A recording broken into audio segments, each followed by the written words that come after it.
Next on Worcester News Tonight, a witness to history. A local woman shares her thoughts on attending the State of the Union address. And are you feeling lucky? A record Powerball jackpot will be drawn tonight.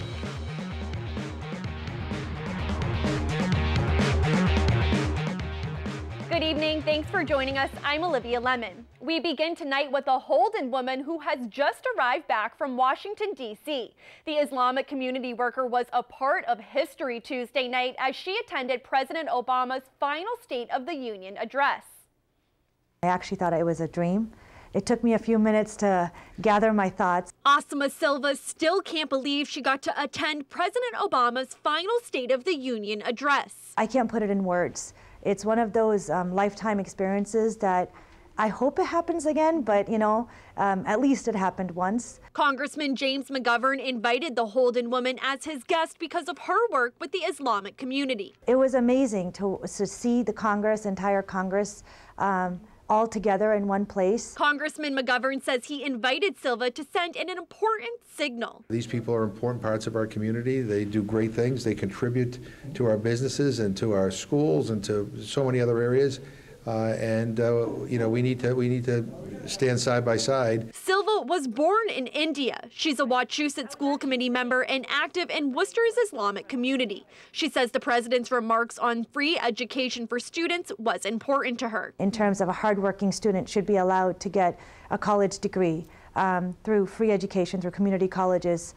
I did a standing ovation for all these issues. The WPI graduate co-created enjoyinggood.org to help strengthen the communication between the local Islamic community and other area religious institutions. The fact of stating that no one should be discriminated or bullied according to someone's religion was incredible. I think that resonated with the Muslim community. In keeping with what the president said last night, we are a stronger country when we are unified.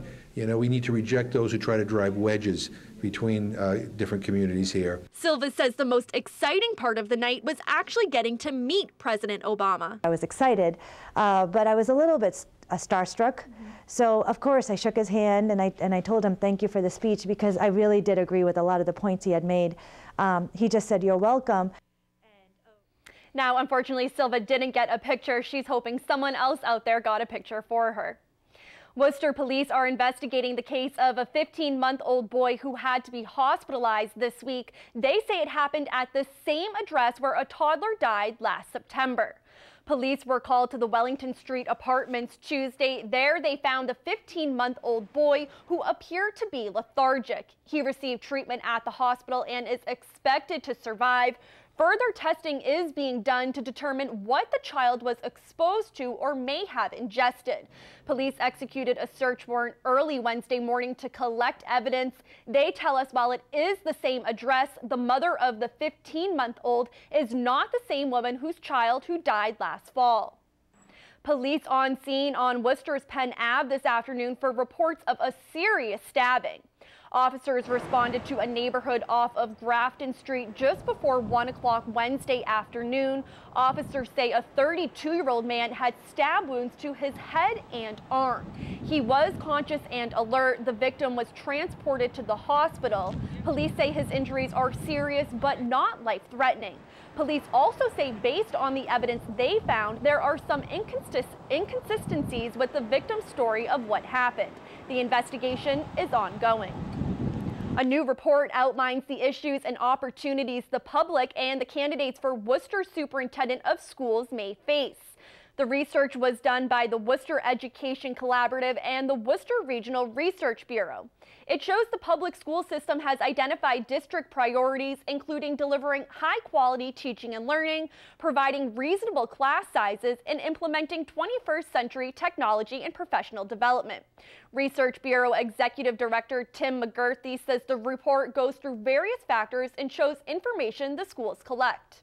It's an introduction to the condition of the schools and then recommendations about how do we bring our understanding of the schools to the next level. And really, as we think about new leadership within the schools and new initiatives within the schools, what are the key concerns? What are the things we need to make sure we address going forward? The Research Bureau says the Worcester Public Schools are strong when compared to other gateway communities and large cities. Millions are hoping it's their lucky day as they wait for tonight's drawing of a record $1.5 billion Powerball jackpot. The winner or winners will no doubt be pretty excited, but as our Andy Madison shows us, if it's you, there are some steps you'll want to take before announcing it to the world. It's the billion-dollar question. What would you do with all that money? I'd buy an island. Invite all my friends out with swimming. We're gonna get out of the city, we're gonna go to a warm island, and we'll have no worries no more, hopefully. Well, according to the experts, your worries could come if you don't go about collecting your winnings the right way. When's the best time to claim it, how to claim it, what to do with some of the money as it starts to come in, and what are the best investments for return on the money and to protect some of the money. Absolutely. $1.5 billion is a lot of money. And if you win, your first call shouldn't be to your friends, but to a financial planner and a tax lawyer. They can help you decide what to do next and walk you through your options of whether to collect the money annually or in a lump sum. If you take the lump sum, you get less money, and you're obviously also paying taxes on a larger sum up front. Financial planners we spoke with also recommended to stay anonymous for as long as possible. And if you buy a lot of tickets, About $100, right? or team up with others in an office pool, just make sure everyone is on the same page. If somebody really does hit this, who did you have a conversation with generally about, oh, well, if I win, I'll give you $2 million, ha, ha, ha. And then what happens when that really does happen? Andy Madison, Worcester News Tonight. All right, Andy, thank you. With tax season officially here, the state's Attorney General's office held a workshop in the city on how to prevent becoming a victim of stolen identity. Members of Attorney General Maura Healey's office were at the Worcester Senior Center Wednesday morning handing out information on the dangers of stolen identity. They gave advice on how to prevent identity theft as well as telling seniors what to do if they fall victim to scammers. The AG's office says while seniors are often the ones targeted, identity theft should be taken seriously by everybody. There's a new scam every day, every week, every month, and so it's really important to have those conversations so that we're more on top of things so we can teach other seniors preventative measures. Today's training session was free and open to the public. The Attorney General's office will hold another session in February on lemon laws. A bizarre theft in the city. A car dealer says it appears someone tried to steal an ATV off of his lot Tuesday night. The incident apparently unfolding in a busy intersection as the snow was falling. Our Tim McCone has more reaction from the business tonight. This ATV was on display at Park Ave Motors Tuesday night. It was on this 10-foot ramp overlooking Webster Square. Kind of looked cool out there with the four-wheeler up on top of the rack. But when President David Hartz and his wife drove back later that night, it was gone. When they checked the scene, they found 3 sets of footprints and bolt cutters. The four-wheeler was up here, halfway down, chained up underneath with 4 chains and locks, and 3 people underneath unbolting the locks, and they rolled it down the ramp and across the street into the back of a house over there. Once wheeling the ATV out of sight, the thieves attempted to start the engine. They managed to spend some time hot wiring using their knowledge to steal things instead of to a good cause, but they did manage to hot wire it. Along with chaining the four-wheeler, Hartz had also disabled it, preventing the thieves from starting the engine. After failing, the thieves abandoned the ATV and took off.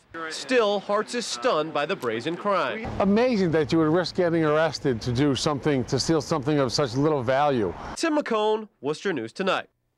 Thank you, Tim.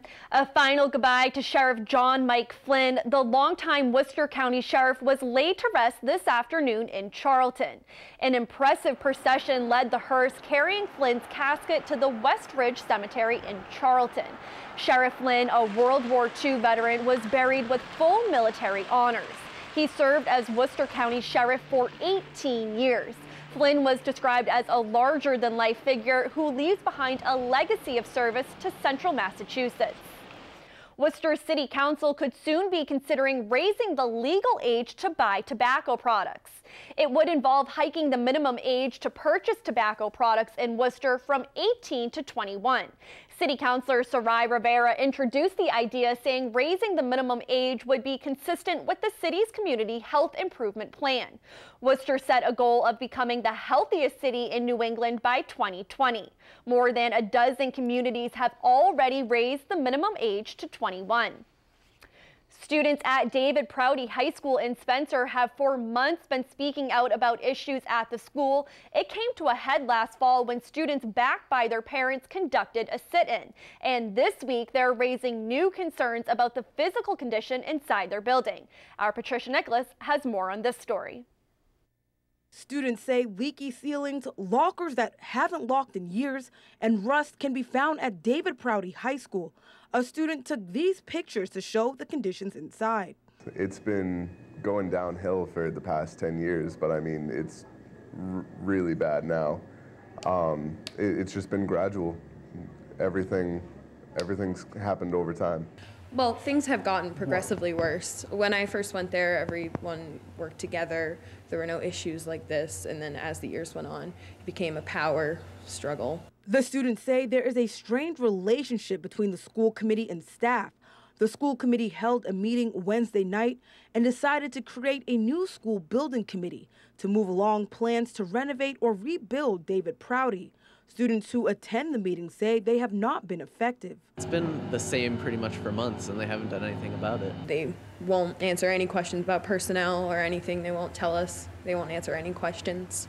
Students have used other ways to speak out. Last November, they held a sit-in in the school's gymnasium.